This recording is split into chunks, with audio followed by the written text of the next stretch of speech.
गुजरात के लोगों की सभा हो, उसमें भी सिर्फ पटेलों की सभा हो और पटेलों की सभा के संचालक कर्ता रिक्वेस्ट करें तो ये बात ठीक नहीं है। और ये भी बात मैं आपको बता दूं कि पटेल किसी को बीच में नहीं छोड़ के जाते हैं। पटेल पक्का इंतजाम करते हैं और इतिहास में कोई भूल हो गई हो उसे दुरुस्त भी कर लेते हैं। अमेरिका से दो पटेल आए हैं मुझे कीनिया तक लाने के लिए। आपने जो बड़ा काम किया है, जीवन में गलतियां सबसे होती हैं, इसमें कोई ऐसा नहीं है कि किसी एक राज्य से ही हुई या एक समाज से हुई, लेकिन गलती होने के बाद आप उसे रिपीट करें तो वो ज्यादा बड़ी बात होती है। तो आपने 1947 में जो गुजरात से भेजे थे पिताजी, उस गलती को 2014 में सुधार लिया। 1946 देश की 15 प्रांतीय असेंबली थी उस वक्त, और उनकी कोई गिनती 1585 सीटें थी। और 1946 से पहले 23 मार्च 1940 को पाकिस्तान का जो आज शहर है लाहौर, उस लाहौर शहर के अंदर मुस्लिम लीग का एक अधिवेशन हुआ और गुजरात के ही एक शख्स जिन्हें देश अली मोहम्मद जना के नाम से जानता है, उसकी अध्यक्षता कर रहे थे। और उस अध्यक्षता में मुस्लिम लीग ने यह रेजोल्यूशन पास किया कि हमें कंप्लीट पाकिस्तान चाहिए। यह 23 मार्च 1940 की घटना है। और उसके बाद जो सिलसिला शुरू हुआ, वहां से अगर आप जोड़ेंगे तब आज को आप समझ पाएंगे कि स्थिति क्या थी। उस चुनाव में बहुत सारे लोगों ने हिस्सा लिया, तो करीब करीब भारत की समाज को, भारत देश को, तमाम हिंदुओं को देश के ये पता चल गया था कि पाकिस्तान कंप्लीट लेने की ऑफिशियल मांग हो गई है। और उसके बाद में हम अपने काम में लगे रहे और जिन्होंने रेजोल्यूशन पास किया वो अपने काम में लगे रहे। अब रेजोल्यूशन तो पास कर दिया उन्होंने 23 मार्च 1940 को। तो जैसे ही ये सुना तो फिर भारत में तय हुआ कि भाई भारत में चुनाव होने चाहिए। तो उस समय देश में 15 प्रांतीय असेंबली थी जिसकी कुल संख्या 1585 थी। इतनी सीटें थी, उस पर चुनाव होना था। तो जनवरी में चुनाव हुआ और चुनाव होने के बाद उसमें भारत के अंदर मुस्लिम लीग थी और कांग्रेस पार्टी थी। मुस्लिम लीग ने अपना एजेंडा क्लियर कर दिया था और दूसरी तरफ कांग्रेस चुनाव लड़ रही थी। तो उस वक्त के दौर में मुस्लिम लीग के कंपैरिजन में कांग्रेस को माना जा रहा था कि भाई ये राष्ट्रवादी पार्टी है। और चुनाव की घोषणा हुई, चुनाव हुआ, तो 1585 सीटों में से 492 सीटें मुसलमानों के लिए रिजर्व थी। चुनाव हुआ तो उन रिजर्व सीटों में से 429 सीटें मुस्लिम लीग ने जीती और बाकी सीटों पर मुस्लिम लीग को सफलता नहीं मिली। तो कुल मिला के कांग्रेस की मेजॉरिटी आई और कांग्रेस पावर में आ गई। यह जनवरी की घटना है। इस चुनाव ने मुसलमानों को यह एहसास करा दिया कि वोट के माध्यम से जो पाकिस्तान बनाने की उनकी चाहत है वो पूरी नहीं हो सकती। और उसके बाद में मार्च 1946 में ग्रेट ब्रिटेन से कैबिनेट मिशन प्लान, जिसका अक्सर आप इतिहास में जिक्र सुनते हैं कि कैबिनेट मिशन प्लान भारत आया। तो कैबिनेट मिशन प्लान जब भारत आया तो वो अपने एजेंडे के साथ आए थे, उसमें उन्होंने कोई बात छुपाई भी नहीं। और महात्मा गांधी से वो मिले और उन्होंने एकदम साफ कर दिया कि हम सत्ता का हस्तांतरण शीघ्र करने वाले हैं, लेकिन हम ये सत्ता कांग्रेस को देंगे और कांग्रेस में हमारी पहली पसंद जवाहरलाल नेहरू है। अब ये उन्होंने कुछ सोच के कहा होगा। तो आप सोचिए कि 1940 में जब पाकिस्तान का रेजोल्यूशन पास हो रहा था, उसी वक्त भारत के अंदर भारत में कांग्रेस पार्टी के अध्यक्ष मौलाना अबुल कलाम आजाद को बनाया गया। ये झारखंड की राजधानी छत्तीसगढ़ से 100 किलोमीटर दूर एक जगह है रामगढ़, वहां कांग्रेस का अधिवेशन हुआ और उनको मौलाना आजाद को बना दिया। वैसे कांग्रेस का अध्यक्ष 2 साल के लिए बनता था, लेकिन विशेष प्यार था लोगों को तो मौलाना आजाद 6 साल तक रहे। तो आनन फानन में गांधी जी ने कांग्रेस पार्टी के अध्यक्ष पद के चुनाव की घोषणा की और कहा कि कांग्रेस पार्टी को अपना लीडर चुनना चाहिए। और ये चंद लोगों के बीच में ही बात थी, आम आदमी को नहीं पता था। सबको लग रहा था कि कांग्रेस पार्टी अपना अध्यक्ष चुनना चाहती है। अध्यक्ष पद के उम्मीदवार की नाम मांगे गए तो आप सोचिए कि कांग्रेस पार्टी में ऐसे लोग थे कि कांग्रेस पार्टी ने अपनी पार्टी के अध्यक्ष पद के चुनाव के लिए जवाहरलाल नेहरू का नाम ही नहीं दिया, उनका नाम ही नहीं आया पार्टी की तरफ से। तब हमारे पिताजी ने वहां जाके कहा कि नेहरू मेरी पहली पसंद है। कांग्रेस वर्किंग कमेटी में जाकर अपने कद का दबाव बनाया और गांधी जी के कहने से फिर कांग्रेसियों ने जवाहरलाल नेहरू को उम्मीदवार बनाया नए अध्यक्ष के लिए, क्योंकि सबको पता था कि अगर ट्रांसफर ऑफ पावर होगी तो जो कांग्रेस का अध्यक्ष होगा वो प्राइम मिनिस्टर होगा, और प्राइम मिनिस्टर वो चाहते थे। तो उनके दबाव में कांग्रेस पार्टी में वो उम्मीदवार बने और सरदार पटेल भी उसमें उम्मीदवार थे, उसमें पट्टाभी सीतारमन भी उम्मीदवार थे और चुनाव की घोषणा हो गई। और मार्च में आप सोचिए कि वोट डाले जाने थे।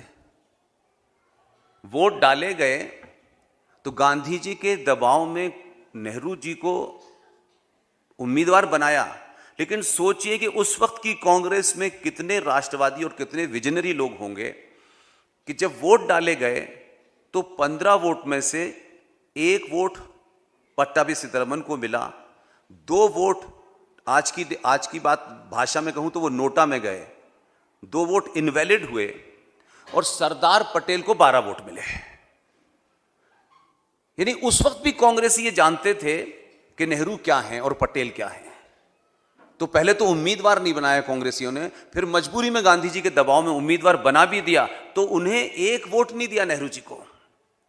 आज तो हमारे देश में बवाल मचा हुआ छोटी छोटी चीजों के लिए, ये रिगिंग हो गई, ये नोटा हो गया, फलाना हो गया, रीक लाओ। उनके जो वारिस हैं जो आलू से सोना बना रहा है, रोज इलेक्शन पे सवाल उठाता है।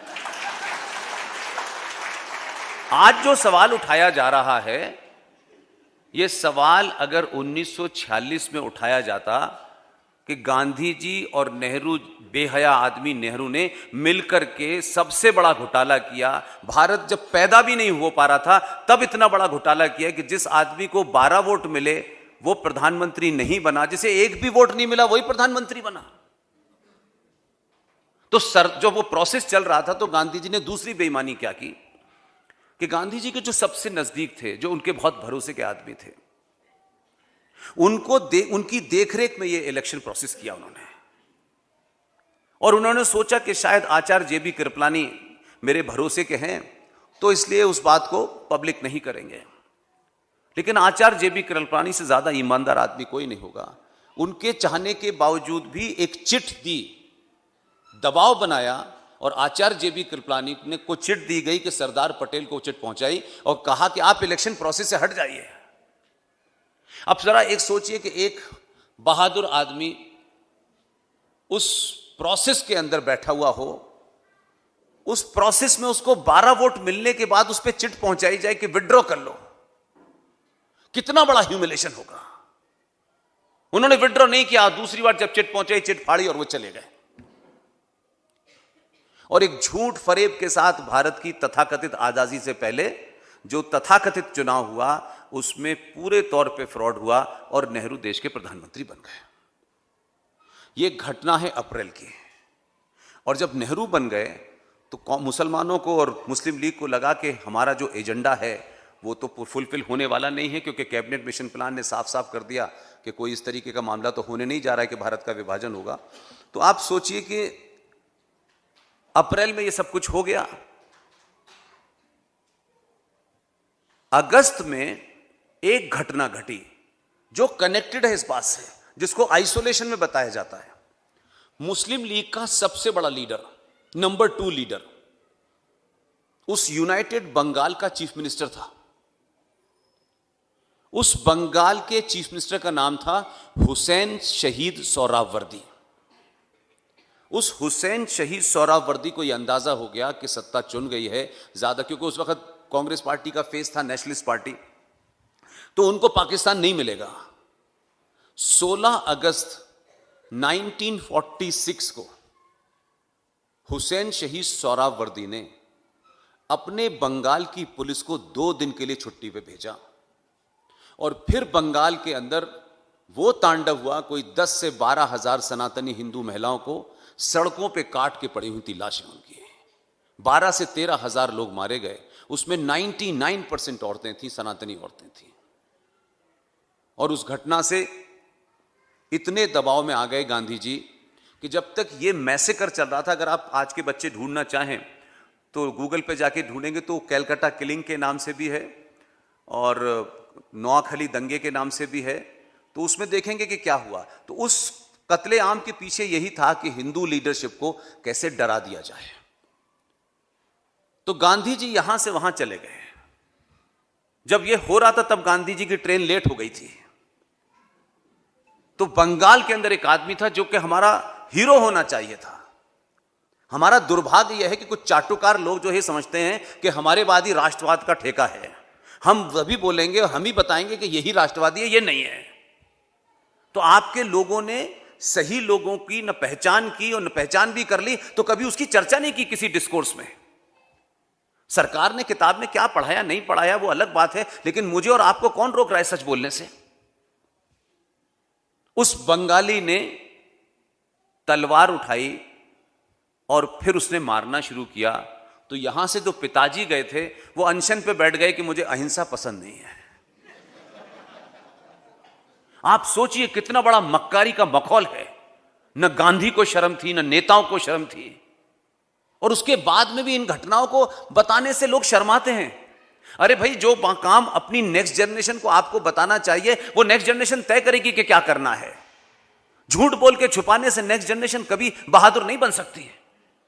उस जनरेशन को सोचने दीजिए कि उसको क्या तय करना है, वो क्या करेगी। जनरेशन को आप घटनाएं नहीं बताएंगे और अच्छी अच्छी बातें बताएंगे तो वो उसका जो हशर हो रहा है वो यही है कि हमने सच बात नहीं बताई। क्योंकि भाई हम क्यों बताएं ये बातें, हमारा बेटा पढ़े, हाई पैकेज पे जाए, कीनिया जाए, अमेरिका जाए, लंदन जाए, हमें क्या करना है। लेकिन इस सोशल मीडिया ने सब ओपन कर दिया। बिना इतिहास जाने कोई राष्ट्र आगे नहीं बढ़ सकता। ना उसको अपनी गलतियों का पता है कि हमारे पूर्वजों ने क्या गलतियां की थी, वो दोहराई न जाए। इतिहास इसलिए नहीं पढ़ाया जाता है कि उसमें से 50 में से 17 नंबर लाके पास हुआ जाता है। इतिहास का सिर्फ एक ही मतलब होता है कि जो इतिहास में हुआ है हम उसको दोबारा न दोहराएं और गलती अपनी करेक्ट कर लें, उसकी प्रवृत्ति न करें। लेकिन हमें तो पढ़ा ही नहीं गया, बता ही नहीं गया। और फिर समाज में ऐसे ऐसे लोग हैं कि उनको बोलने की फुर्सत नहीं है।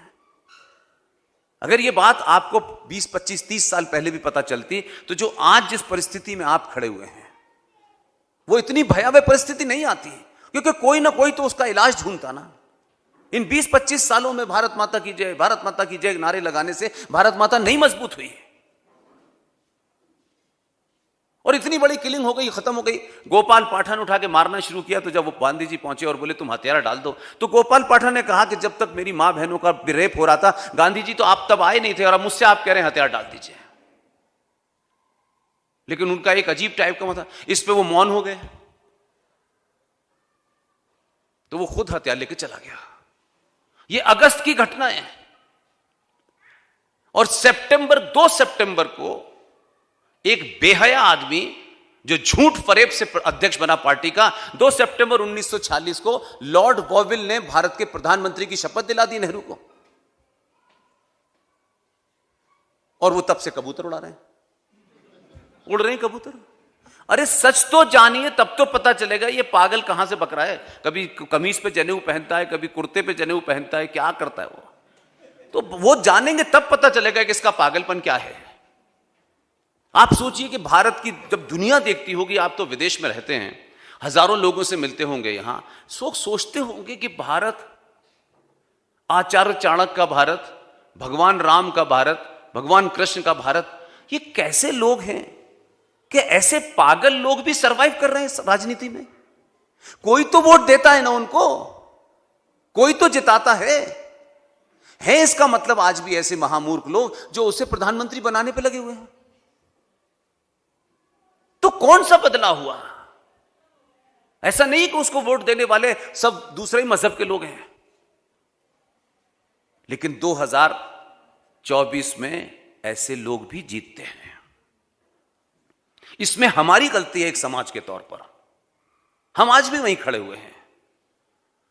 कोई दुनिया का सभ्यता जब तक अपनी गलतियों को करेक्ट नहीं करेगी, चाहे वो अच्छी हो या बुरी हो, उनका सार्वजनिक तौर पे बातचीत नहीं करेगी, वो समाज, वो देश कभी आगे नहीं बढ़ सकता है। सड़कें बना दी, हमारी इकोनॉमी बहुत हो गई, ये सब तो घटता बढ़ता रहेगा। पूरा विश्व जब दुनिया की बात आप करते हैं, तब भी भारत विश्व की इकोनॉमी में सबसे बड़ा कंट्रीब्यूटर था। लेकिन आज तो इकोनॉमी एक अलग हिस्सा है, लेकिन राष्ट्र जो है वो इकोनॉमी से नहीं चलता है।